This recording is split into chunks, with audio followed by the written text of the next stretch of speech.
Assalamualaikum warahmatullahi wabarakatuh. Perkenalkan kami dari kelompok 8 kelas Mekanika Fluida 2B yang beranggotakan. Yang pertama, Nadika Aprilia dengan BP 1007. Yang kedua, Hifani Mardatilah dengan BP 2001. Yang ketiga, Rizkita Aulia Arfi dengan BP 2008. Yang keempat, Citra Afriola dengan BP 2034. Dan yang kelima, Nadia Zakia dengan BP 3015. Untuk bahasan yang pertama yaitu kemiringan normal dan kritis. Yang dibahas di sini adalah rumus Manning. Nah, di sini rumus Manning ini digunakan untuk debit dan kekasaran tertentu pada aliran seragam. Nah, yang kedua digunakan untuk menentukan kemiringan saluran prismatik pada kedalaman normal atau YN. Nah, di sini kemiringan yang dicari itu adalah kemiringan normal atau disebut juga dengan SN. Untuk aliran seragam, dapat menjadi aliran kritis dengan cara mengubah kemiringan. Kemiringan yang diubah di sini adalah kemiringan kritisnya. Selanjutnya, untuk kemiringan batas atau SL, yaitu kemiringan kritis terkecil untuk saluran dengan bentuk dan kekasaran yang telah diketahui. Selanjutnya, kemiringan kritis pada kedalaman normal merupakan penyesuaian kemiringan dan debit kedalaman aliran kritis dari kedalaman normal. Di sini ada contoh soal di mana saluran trapesium dengan lebar 6 meter dengan kemiringan 1,5:1 dan kekasaran salurannya adalah 0,025. Nah, untuk solusi penyelesaiannya di sini yang pertama yang ditanya adalah kemiringan normal pada YN sama dengan 0,99 meter dan Q atau debitnya 10 meter kubik per sekon. Nah, yang pertama dicari itu adalah lebar puncaknya, di mana lebar puncak adalah T sama dengan B tambah 2ZY dengan hasil 8,97 meter. Selanjutnya dicari luas basahnya dengan rumus A sama dengan BY tambah ZY kuadrat dengan hasil 7,41 meter kuadrat. Nah, selanjutnya untuk keliling basahnya yaitu P sama dengan B tambah 2Y akar dari 1 tambah Z kuadrat didapatkan hasil 9,57 meter. Nah, untuk rumus aliran seragam, itu didapatkan V-nya sama dengan 1/N R pangkat 2/3 dikali S pangkat setengah, dan untuk Q atau debitnya adalah 1/N dikali A pangkat 5/3 per P pangkat 2/3 dikali dengan S pangkat setengah. Nah, dari rumus tersebut didapatkan S sama dengan Qn P pangkat 2/3 per A pangkat 5/3 dikuadratkan didapatkan kemiringan normal atau SN-nya adalah 0,0016. Selanjutnya, untuk yang kedua yang ditanya adalah kedalaman aliran kritis dengan debit atau Q-nya sama dengan 10 meter kubik per sekon. Nah, berdasarkan soal yang sudah ada dibahas di bab 3 sebelumnya, didapatkan nilai kedalaman aliran kritis atau YC-nya itu adalah 0,64. Nah, selanjutnya, yang ketiga itu yang ditanya untuk menentukan kemiringan kritis SC dan kedalaman aliran normal atau YN bila debitnya adalah 10 meter kubik per sekon. Nah, dari contoh soal pada bab 3, diperoleh untuk nilai kedalaman aliran kritis atau YC-nya itu adalah 0,64 meter. Untuk luas basah kritis atau AC adalah 4,45 meter kuadrat. Terus untuk PC-nya atau keliling basah kritis didapatkan hasil 8,31 meter. Dan untuk VC atau kecepatan aliran kritisnya adalah 2,24 meter per sekon. Selanjutnya, berdasarkan rumus yang telah ada didapatkan untuk nilai SC-nya itu adalah 0,0072. Nah, untuk YN-nya 0,64 meter. Untuk yang keempat yang ditanya adalah menentukan kemiringan kritis pada kedalaman aliran normal yaitu 0,99 meter dan menentukan debit atau Q-nya. Di sini YN-nya kan 0,99 meter. Nah, di yang pertama dicari adalah T-nya sama dengan B ditambah 2ZY didapatkan 8,97. Nah, untuk luasnya atau A sama dengan BYN ditambah ZYN kuadrat didapatkan 7,41 meter kuadrat. Untuk kelilingnya P sama dengan B ditambah 2YN akar dari 1 tambah Z kuadrat didapatkan 9,57 meter. Nah, untuk kecepatan atau V-nya itu didapatkan dengan rumus akar dari G dikali A per T didapatkan 2,85 meter per sekon. Nah, berdasarkan rumus aliran seragam, didapatkan untuk nilai SCN-nya itu adalah 0,0071.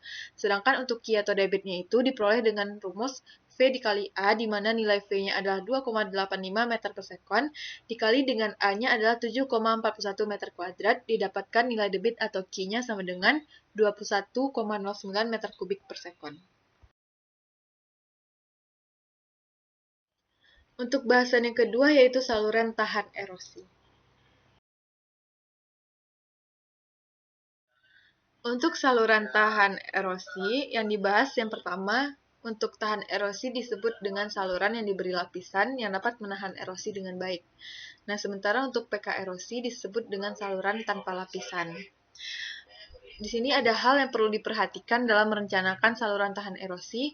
Ada 5 hal. Yang pertama yaitu bahan yang membentuk tubuh saluran. Nah, untuk bahan di sini ada berupa beton, batu, baja, besi tuang, kayu, kaca, dan plastik. Nah, tujuan dari melapisi saluran ini untuk mencegah erosi dan menghindari kehilangan air akibat perembasan. Nah, untuk yang kedua yaitu kecepatan minimum yang diizinkan untuk mencegah pengendapan bila air mengangkut lanau. Nah, di sini untuk kecepatannya itu lebih besar dari 75 cm per sekon, yang gunanya itu untuk mencegah pertumbuhan tanaman air, sehingga dapat mengurangi kapasitas dari salurannya. Nah, untuk yang ketiga, kemiringan dasar saluran dan kemiringan dinding.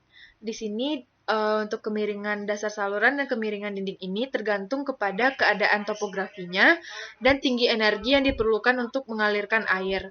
Nah, untuk kemiringan dasar saluran juga bergantung kepada kegunaan salurannya, seperti untuk kegunaan irigasi dan kegunaan untuk air minum. Selain itu, diusahakan untuk kemiringan ini adalah sekecil mungkin. Gunanya itu adalah untuk menjaga kehilangan tingginya tekanannya yang lebih kecil. Nah, untuk kemiringan dinding saluran, untuk bahan di sini ada tabelnya, di mana untuk batu kemiringan dindingnya hampir tegak lurus. Untuk tanah gambut dan rawang itu adalah 1/4:1. Untuk lempung tegu atau tanah berlapis beton itu 1/2:1 sampai dengan 1/1. Lalu tanah berlapis batu ataupun tanah untuk saluran lebar itu 1/1. Untuk lempung kaku atau tanah untuk pasir kerikil itu adalah 1,5:1. Untuk tanah berpasir lepas itu adalah 2/1. Dan yang terakhir adalah lempung berpasir atau lempung berpori dengan perbandingan 3/1.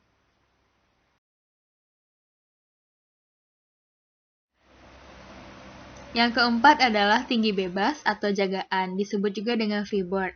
Freeboard merupakan jarak vertikal dari puncak saluran ke permukaan air pada kondisi rencana. Jarak ini harus cukup untuk mencegah gelombang atau kenaikan muka air yang melimpah ke tepi. Besarnya freeboard yang umum dipakai dalam perencanaan berkisar antara 5% sampai dengan 30% dari kedalaman aliran. Untuk talang melengkung yang terbuat dari baja halus, dengan kecepatan aliran kecil dari 80%, kecepatan kritis dengan nilai maksimum 2,5 meter per second. Dari pengalaman, diketahui bahwa sebaiknya dipakai freeboard sebesar 6% dari diameter talang. Dengan rumus F sama dengan akar dari C dikali Y, di mana F adalah freeboard dalam kaki, Y adalah kedalaman air di saluran dalam FT, dan C merupakan koefisien yang bervariasi dari 1,5 bagi saluran berkapasitas 20 feet kubik per second sampai 2,5 bagi saluran berkapasitas 3000 feet kubik per second atau lebih.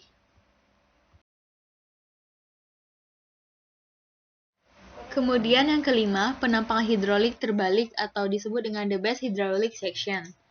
Hantaran satu penampang saluran akan meningkat sesuai dengan peningkatan jari-jari hidrolik atau berkurangnya keliling basah. Dengan kata lain, penampang saluran yang mempunyai keliling basah terkecil akan memiliki hantaran maksimum. Penampang seperti ini disebut penampang hidrolik terbaik. Di antara semua penampang yang luasnya sama, penampang setengah lingkaran memiliki keliling basah yang terkecil. Berarti, secara hidrolis merupakan penampang yang paling efisien. Unsur-unsur geometrik dari 6 penambang hidrolik terbaik disajikan pada tabel 45 yang akan ditampilkan pada slide selanjutnya. Namun, penambang-penambang ini tidak selalu dapat dipakai dalam praktik, akibat kesulitan pembangunannya dan pemakaian bahannya.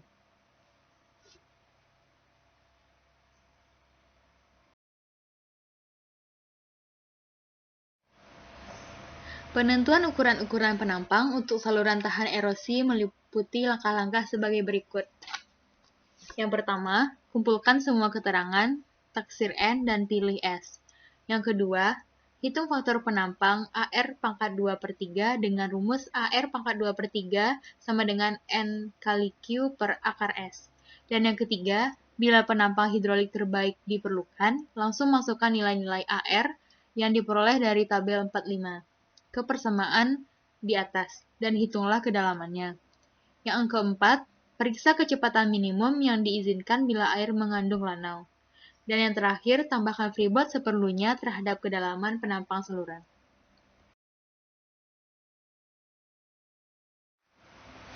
Dan ini tabel 45 penampang hidrolik terbaik yang berisi nilai-nilai A dan R untuk dimasukkan ke persamaan faktor penampang. Selanjutnya yaitu saluran peka erosi. Menurut Coe 1973, sifat aliran dalam saluran peka erosi dipengaruhi oleh berbagai faktor fisis dan oleh keadaan lapangan yang sangat kompleks dan tidak menentu, sehingga perencanaan yang tepat untuk saluran semacam ini pada tingkat pengetahuan sekarang ini sesungguhnya belum sesuai dengan kenyataan. Meskipun demikian, rumus aliran seragam yang cocok untuk perencanaan saluran tahan erosi yang stabil dapat pula dipakai untuk perencanaan saluran peka erosi yang mempengaruhi perencanaan, terutama terhadap sifat-sifat bahan pembentuk saluran, dan bukan terhadap sifat hidrolik aliran di saluran. Rumus aliran seragam dapat pula dipakai untuk menghitung kecepatan aliran dan debitnya, hanya jika setelah diperoleh penampang peka erosi yang stabil.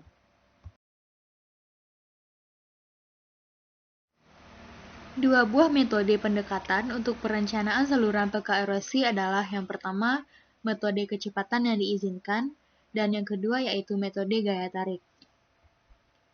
Kecepatan maksimum yang diizinkan atau kecepatan tahan erosi adalah kecepatan rata-rata terbesar yang takkan menimbulkan erosi pada tubuh saluran. Kecepatan ini sangat tidak menentu dan bervariasi dan hanya dapat ditetapkan berdasarkan pengalaman. Secara umum, saluran lama dan telah banyak mengalami pergantian musim akan mampu menerima kecepatan yang lebih besar dibandingkan dengan saluran baru, sebab dasar saluran lama biasanya lebih stabil, terutama dengan adanya pengendapan bahan-bahan kolodia. Bila kondisi lainnya sama, saluran yang lebih dalam akan menghantarkan air pada kecepatan rata-rata lebih besar tanpa menimbulkan erosi dibandingkan dengan saluran yang lebih dangkal.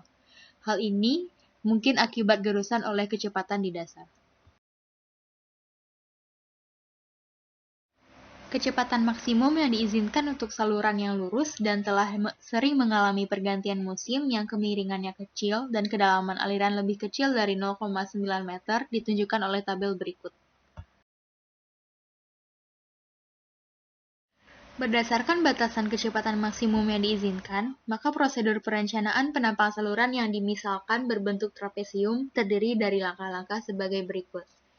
Yang pertama, untuk tubuh saluran yang jenis bahannya telah diketahui, tentukan kekasaran N, kemiringan dinding Z dan kecepatan maksimum yang diizinkan. Yang kedua, hitung jari-jari hidrolik R dengan rumus Manning. Dan yang ketiga, hitung luas basah yang diperlukan dengan debit yang telah diketahui dan kecepatan yang diizinkan, atau dapat dicari dengan rumus A sama dengan Q per V.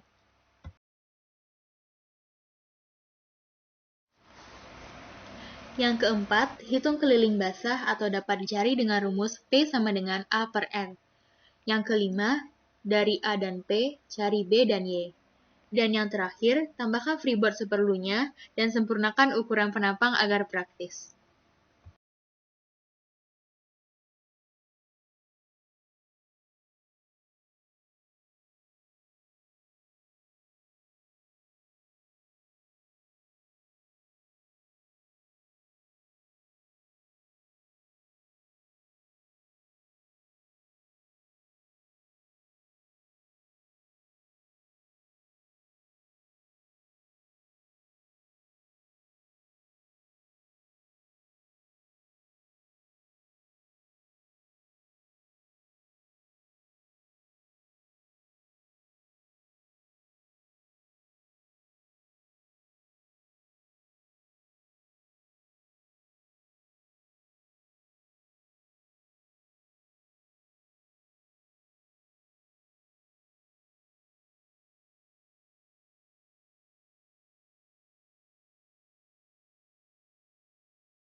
Contoh 4.3, diketahui sebuah saluran segi 4 dengan B sama dengan 1 meter, Y sama dengan 1,5 meter, N1 sama dengan 0,010, P1 sama dengan 1,5 meter, N2 sama dengan 0,025, P2 sama dengan 1 meter, N3 sama dengan 0,010, P3 sama dengan 1,5 meter.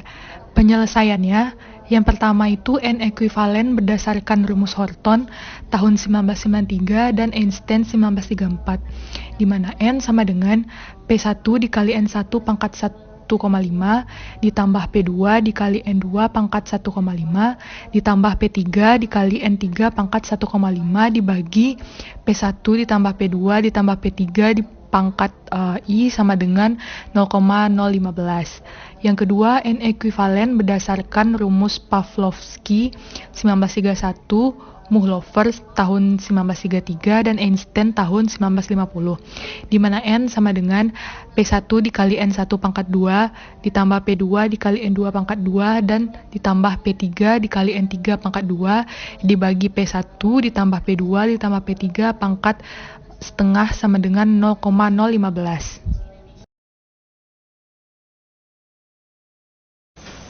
Berikutnya yaitu contoh 4.6, mana soalnya saluran trapesium mengalirkan debit 10 meter pangkat 3 per sekon dengan dasar saluran tahan erosi yang memiliki kemiringan 0,0016 dan N sama dengan 0,025. Tentukan ukuran penampang.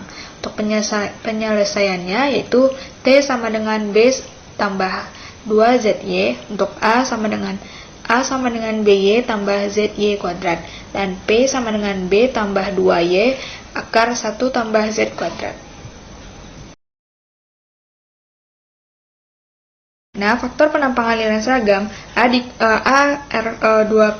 pangkat 2 per 3 sama dengan N dikali Q dibagi akar S. Untuk R sama dengan A per P, sehingga persamaan ini dapat ditulis seperti yang di bawah ini, yaitu A pangkat 5 per 3 dibagi P pangkat 2 per 3 pangkat 3 per 2 sama dengan N dikali Q dibagi akar S, atau A pangkat 2,5 dibagi P sama dengan N dikali Q dibagi akar S pangkat 1,5, atau A pangkat 2,5 dikurang N dikali Q dibagi akar S pangkat 1,5, kan P sama dengan 0.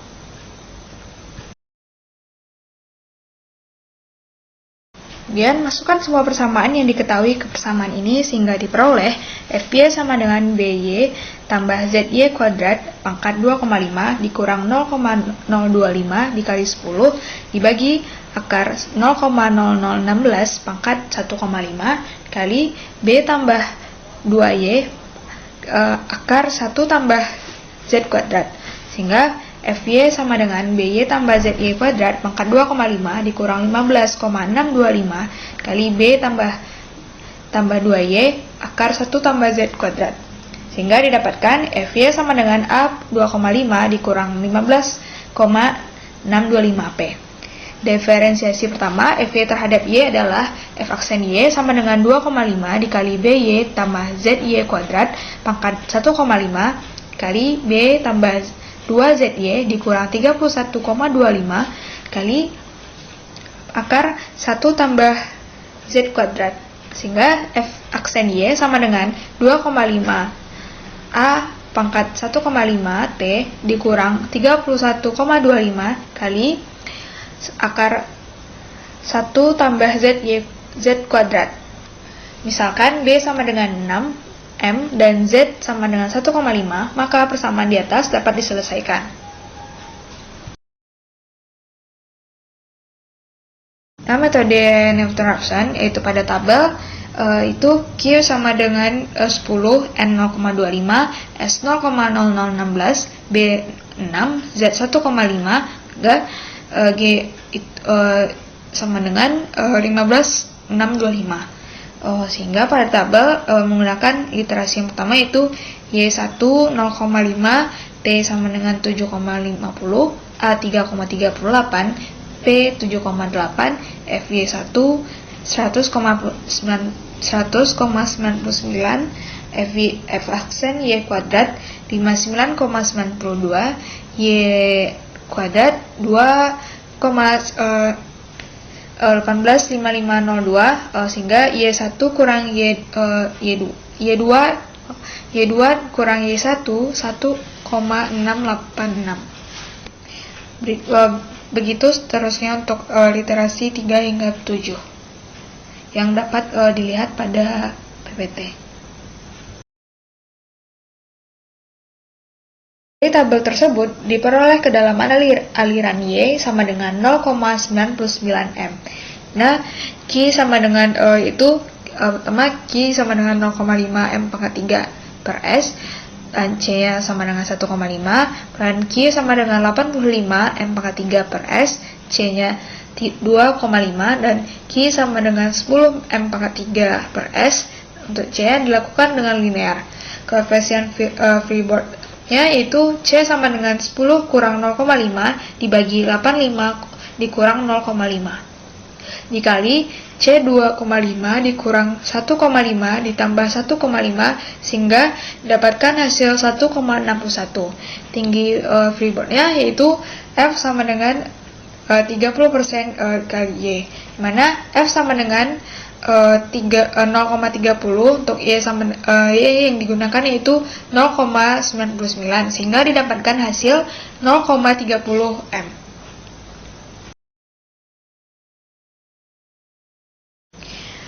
Untuk kedalaman total penampang saluran itu Y total sama dengan F ditambah Y, di mana F yang digunakan yaitu 0,3 dan Y 0,99 sehingga didapatkan hasil Y total sama dengan 1,29. Kemudian T sama dengan 6 ditambah 2 dikali 1,5 dikali 1,29 sehingga didapatkan 9,86 meter. Untuk A sama dengan 6 ditambah 2 dikali 1,5 dikali 1,29 pangkat 2 hingga didapatkan hasil 10,21 meter pangkat 2. Kemudian untuk V sama dengan Q dibagi A, untuk Q sama dengan 10 dan A yaitu 10,21 sehingga 10 dibagi 10,21 didapatkan hasil yaitu 0,98 meter per sekon.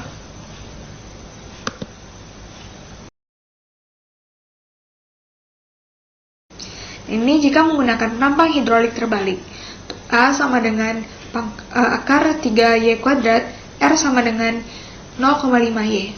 Untuk itu AR pangkat 2 per 3 sama dengan 6,5 sehingga dimasukkan untuk A yaitu akar 3Y kuadrat dan R 0,5Y pangkat 2 per 3 sama dengan 6,25 sehingga didapatkan Y sama dengan 1,92 meter.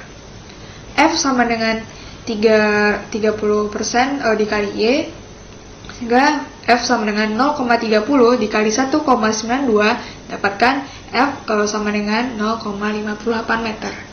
Untuk Y totalnya yaitu F tambah Y, untuk F masukkan 0,3 ditambah 1,92 dapatkan hasil Y total yaitu 2,50 meter.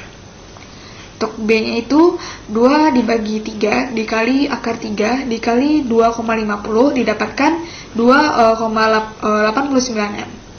Untuk T sama dengan 4 per 3 dikali akar 3 dikali 2,50 dapatkan hasil itu 57,8 M. Dan kemudian itu untuk A sama dengan akar 3 dikali 2,50 pangkat 2 sama dengan 10,84 M pangkat 2. Berikutnya itu perbandingan hasil kedua metode. Dengan pada tabel, penentuan ukuran penampang lintang saluran berbentuk trapesium, yaitu dengan metode yang pertama itu coba-coba, kedua yaitu penampang hidrolik terbalik. Dengan metode coba-coba didapatkan Y sama dengan 1,29 dan B 6, T 9,86, A 10,21, V sama dengan 0,98. Dengan Dengan metode yang kedua yaitu penampang hidrolik terbalik, dapatkan Y 2,50, B 2,89, T 5,78, A 10,84, dan V sama dengan 0,92. Selanjutnya contoh 4.7, di mana soalnya tentukan ukuran penampang saluran yang berbentuk trapesium dengan kemiringan 0,0016 dengan debit rencana 10 meter kubik per sekon. Saluran ini akan digali pada tanah yang mengandung kerikil kasar bukan koloida. Dari tabel kecepatan maksimum yang diizinkan diperoleh N sama dengan 0,025 dan V maksimalnya 1,22 meter per sekon. Harga ini kemudian dimasukkan ke rumus Manning untuk mendapatkan jari-jari hidrolik atau R. Penyelesaiannya yang pertama itu dicari V dengan rumusnya itu 1/N dikali R pangkat 2/3 dikali S pangkat 1/2. Lalu dimasukkan V-nya 1,22, jadi sama dengan 1/N-nya 0,025, R pangkat 2/3, dan S-nya dimasukkan nilai 0,0016 pangkat 1/2, dan didapatkan R sama dengan 0,67 meter. Selanjutnya, kita cari luas basah saluran atau A, di mana rumus A sama dengan Q per V. Di mana nilai Q itu 10 dibagi 1,22 nilai V, maka didapatkan luas basah salurannya sama dengan 8,20 meter kuadrat. Terus yang selanjutnya kita mencari keliling basah saluran atau P, di mana rumus P sama dengan A per R dan dimasukkan nilainya 8,20 per 0,67. Jadi didapatkan keliling basah salurannya sama dengan 12,31 meter. Selanjutnya masukkan harga A dan P untuk penampang trapesium, sehingga nilai A itu sama dengan BY ditambah ZY kuadrat sama dengan 8,20 meter kuadrat. Dan nilai P itu sama dengan P ditambah 2Y akar 1 ditambah Z kuadrat sama dengan 12,31 meter. Dimisalkan nilai Z itu 1,5, maka persamaan A menjadi BY ditambah 1,5Y kuadrat sama dengan 8,20, atau 1,5Y kuadrat itu ditambah BY dikurang 8,20 itu sama dengan 0. Itu termasuk persamaan 4.29. Dan persamaan P itu menjadi B ditambah 2Y akar 3,25, itu hasilnya sama dengan 12,31, atau 3,61Y kuadrat ditambah BY dikurang 12,31Y disama dengan ke 0, itu termasuk persamaan 4.30. Persamaan yang pertama atau persamaan 4.29 itu dikurang dengan persamaan kedua, yaitu persamaan 4.30, maka diperoleh persamaan itu minus 2,11Y kuadrat ditambah 12,31Y dikurang 8,20 sama dengan 0.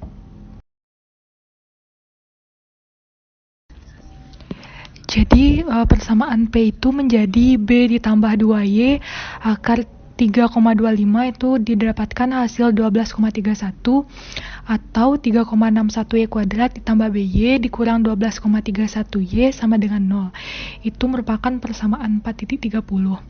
Jadi persamaan yang pertama 4.29 tadi dikurang dengan persamaan kedua itu 4.30 yang kita dapatkan, maka diperoleh persamaan baru yaitu min 2,11Y kuadrat ditambah 12,31Y dikurang 8,20 itu sama dengan 0. Dilihat dari tabel yang pertama, jika Q kita 10 meter kubik per sekon, maka didapatkan V kita 1,22 meter per sekon. Dengan nilai N 0,025, nilai S itu 0,0016, nilai Z itu 1,5, nilai R itu 0,6658 meter, nilai A itu 8,1967 meter kuadrat, dan nilai P itu 12,3106 meter. Selanjutnya, tabel yang kedua. Pada tabel yang kedua ini bisa kita lihat saja di dalam PowerPoint. Dan selanjutnya itu ada tabel ketiga, itu ada beberapa iterasi di mana Y1-nya ada 0,5000 didapatkan FY-nya minus 2,5678. Terus didapatkan juga F-aksen Y-nya itu sama dengan 10,2051. Y2-nya kita dapat 0,7516, lalu Y2 ini dikurang dengan Y1 didapatkan 0,2516. Selanjutnya iterasi yang kedua itu 0,7516 itu Y1-nya dicari lagi F aksen Y2-nya lalu dikurangkan Y2 dengan Y1 sesuai dengan iterasi 1, begitu selanjutnya sampai iterasi keempat.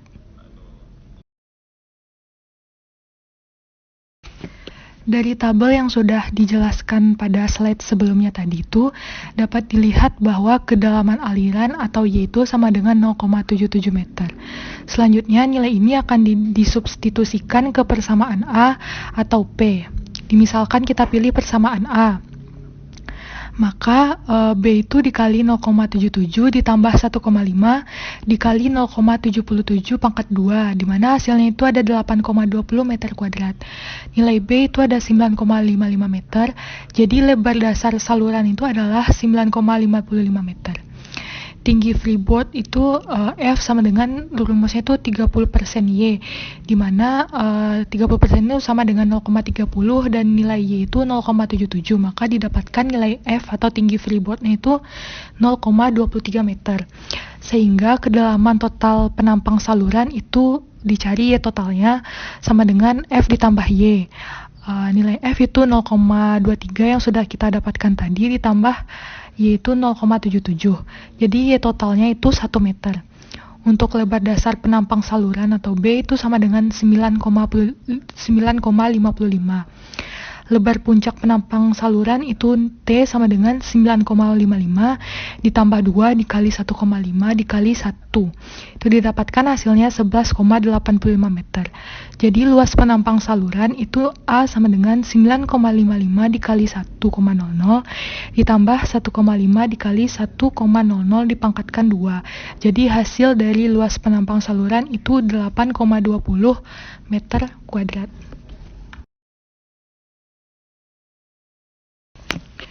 Jadi untuk perbandingan ukuran penampang antara saluran tahan erosi dan peka erosi dapat dilihat pada tabel berikut.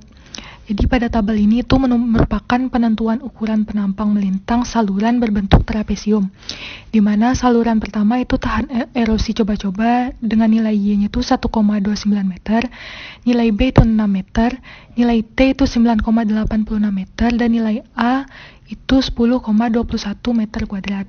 Selanjutnya saluran tahan erosi penampang hidrolik terbaik itu nilai Y-nya itu 2,50 meter, nilai B itu 2,89 meter, nilai T itu 5,78 meter, dan nilai A itu 10,84 meter kuadrat. Selanjutnya saluran PK erosi di mana nilai Y itu 1 meter, nilai B itu 9,55 meter, nilai T itu 11,85 dan nilai A itu 8,20 meter kuadrat.